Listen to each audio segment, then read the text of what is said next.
Adventist Church.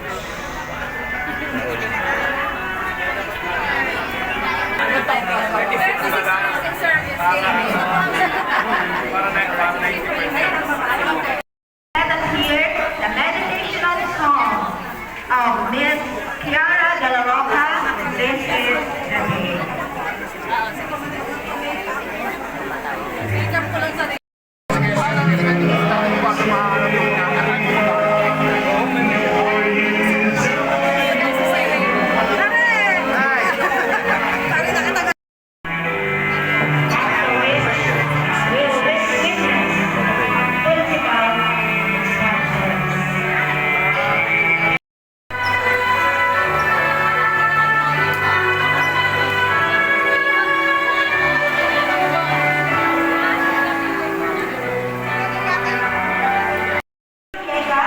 Followed by the groom and the best man, Mr. Rizalde Mateo.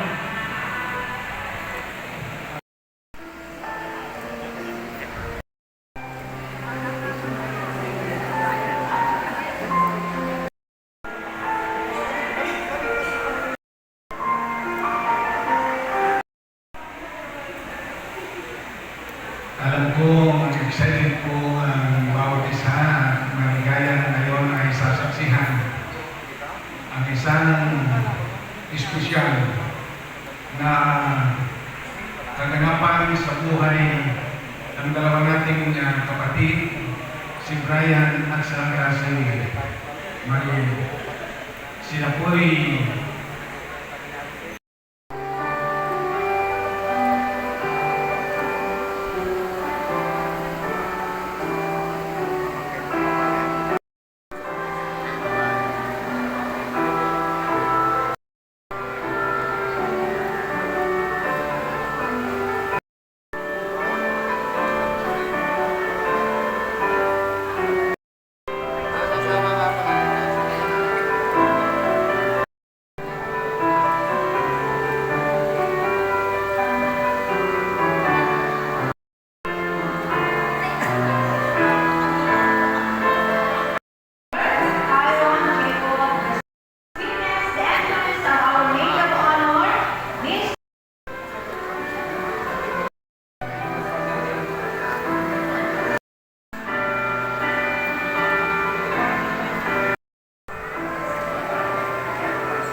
may naitalag sa kasaysayan ng Biblia.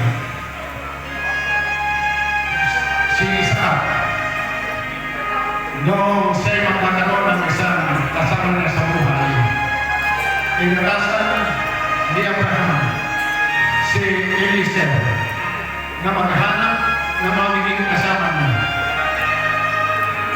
At siya po'y pumunta sa lugar na kung saan ang pinagmula ni Abraham. At nakita ni Elisa si Rebecca. At pumayag naman si Rebecca na sumama. Kaya nga po, sa talang ng kasaysayan,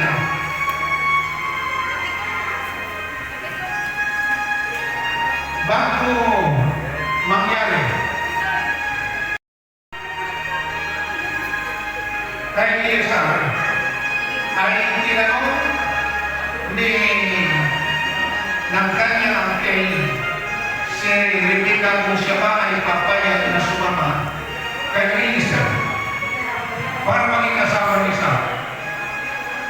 At ang sagot ni Rebecca ay sasama ko. Mariel, ngayon sinasalubong ka ni Brian. Pumapayag ka ba na sumama upang maging kasama at maging asawa ni Brian? Yes, Pastor.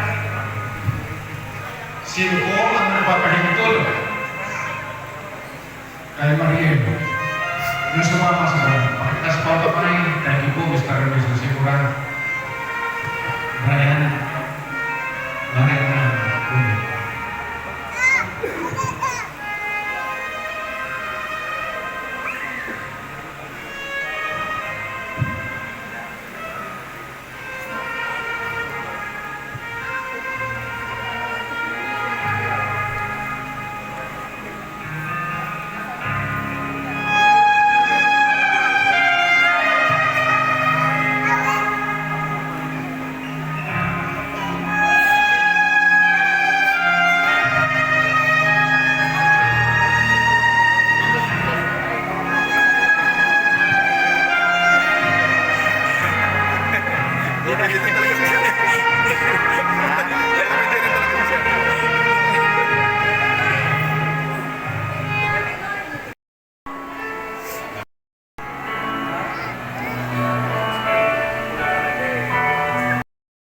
That's letter A.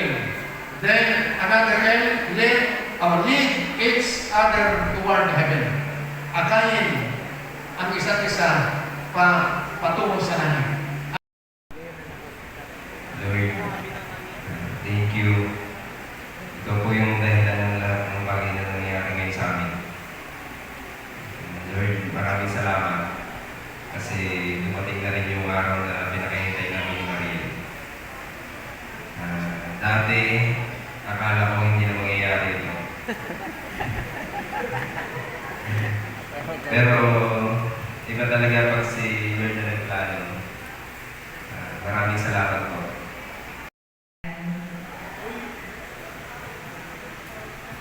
Maraming salamat kasi minahal mo ako kung sino at ano talaga ako.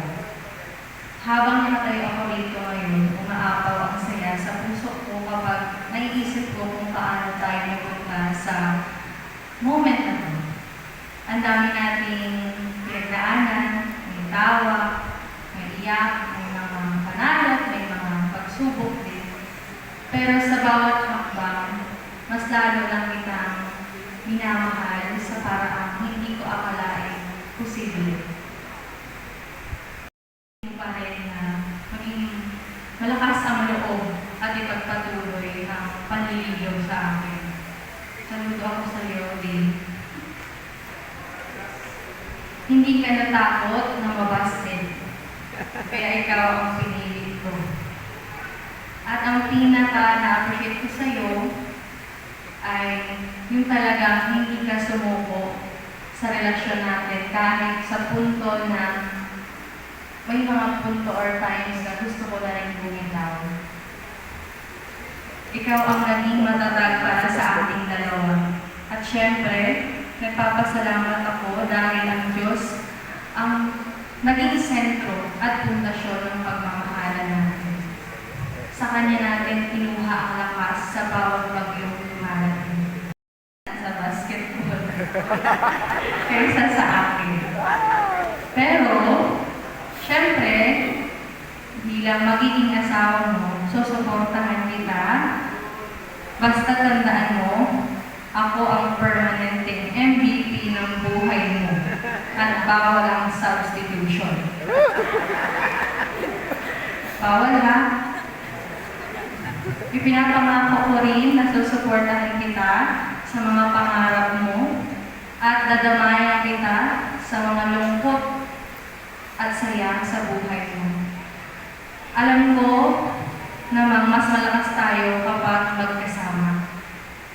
Ikilos at makikinig ako sa iyo, hindi lang sa mga sinasabi mo, kundi pati na rin sa mga panahong tahimik ka. Sa mga masayang araw, sasabayan kita sa tawa. Sa mga lungkot na araw, sasamahan kitang umiyak. Kasama mo ako sa lahat ng bagay. Matatag at walang takot kasi alam kong kayang-kaya nating harapin ang kahit ano basta magkasama tayo. Ang saya mo ay saya ko rin at ang problema mo hahatiin natin para magaan. Salamat sa pagiging best friend ko, katsismisan ko, pag-ibig ko, at tahanan ko. Isang malaking karangalan na makasama ka sa buhay na ito at excited na akong makita kung saan pa tayo dadalhin ng susunod nating mga kabanata. Si Maria. Number ko na ay ang inyong anak. Huwag maging number 1 yung anak. At number ko na yung mga anay. Pag dumating, Maria si Brian. Brian, huwag mong uunahan na yung anak ang uunahin mo. Yung nanay yung anak ang uunahin. Huwag yun pa rin ang nangyay. Ingatan na yung sarili. Opo, Pastor. Mangyayari yung napakinggan ng mga tamis na pangako. Ipinabago mo ko muli sa harapan ng Diyos at sa harapan ng mga saksing narito na tinatanggap mo si Brian Christian tunay mo mahal sa buhay at pinatalaw bilang kasama sa buhay na pinatalaw ng Panginoon. Opo, Pastor. Pinapagkabuhan na siya rin iyong paliligayahin, paglilingkuran, sa hirap at sa ginawa, sa kalakasan o sa kasakit man, may papangako ba? Yes na yes, Pastor. At matamis na pagpapahayag sa isa't isa na sila na po bilang inyong binuklod sa pamagitan ng pag-ibig ng magmumula sa inyo.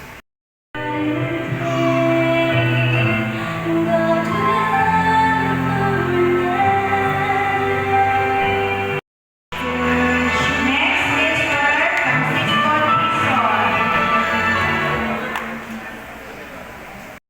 This is Lola Paton.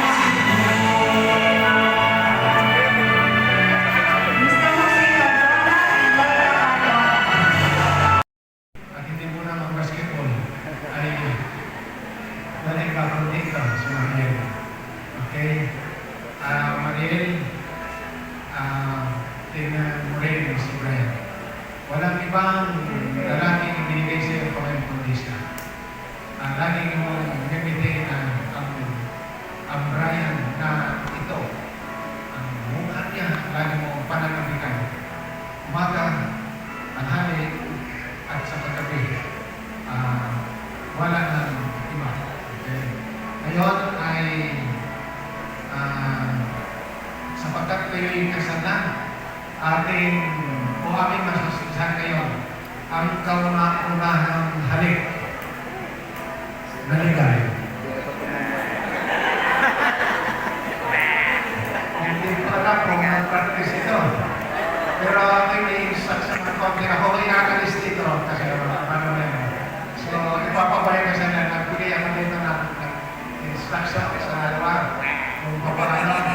Ngayon ay sige po, amin po masasaksihan ang kauna-unahang halik na ligaw